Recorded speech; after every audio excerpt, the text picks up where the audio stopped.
Bonjour à tous, je suis très heureux de vous retrouver aujourd'hui pour le 26e épisode des ATP Lockdown Series avec un circuit training de renforcement musculaire essentiellement tourné sur le bas du corps aujourd'hui, mais il y aura quand même un petit peu de haut du corps.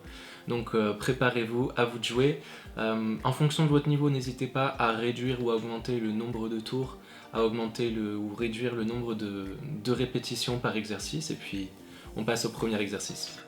Pour ce premier exercice, vous allez venir commencer à genoux, puis vous mettre en flexion de squat. Et sur la fin de l'extension, vous allez venir faire un développé militaire. Donc sur cet exercice, faites attention à resserrer au maximum votre ceinture abdominale. Sinon, avec la charge qui est placée devant vous, vous aurez tendance à vous affaisser, à arrondir le bas du dos ou à pencher trop le buste vers l'avant.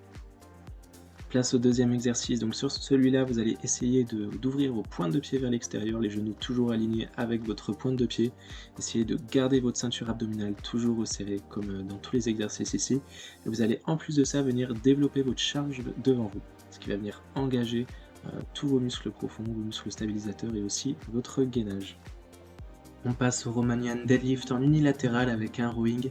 Donc ici les petits tips, essayez de garder votre bassin qui est toujours parallèle au sol, essayez de ne pas le tourner vers l'extérieur. Une fois que vous êtes en position basse, vous allez venir faire un rowing, donc votre coude, vous allez essayer de le tirer vers l'arrière, vous allez essayer de le ramener vers l'intérieur, vers le milieu du dos, pour ne pas l'écarter vers l'extérieur. Ainsi vous ressentirez mieux votre grand dorsal et normalement sur l'autre jambe, évidemment vous ressentirez vos fessiers et vos ischio-jambiers.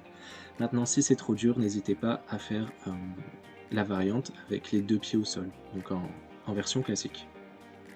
Pour les split squats, ce que vous allez venir faire, c'est espacer les pieds et largeur du bassin pour être plus stable. Vous pouvez également tourner légèrement votre pointe de pied avant vers l'intérieur.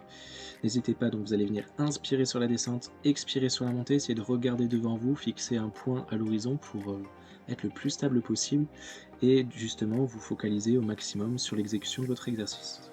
On passe à présent au hip thrust en unilatéral. Donc ici vous voyez, j'essaye de placer ma charge au niveau du bassin.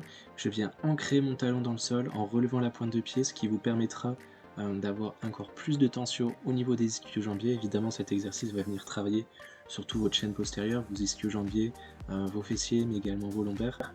Maintenant, si c'est trop compliqué, n'hésitez pas à le faire sur les deux pieds.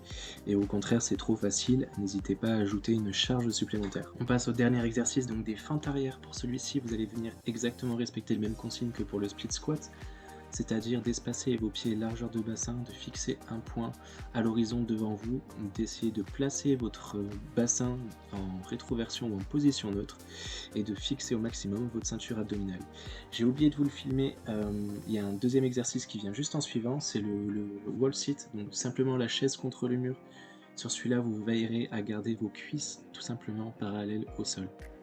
Maintenant, vous avez toutes les clés en main pour réaliser la séance, donc bonne chance à vous. N'hésitez pas à nous suivre sur les réseaux sociaux, à nous partager dans vos stories en nombre et à relayer la vidéo autour de vous. Merci beaucoup et à la prochaine.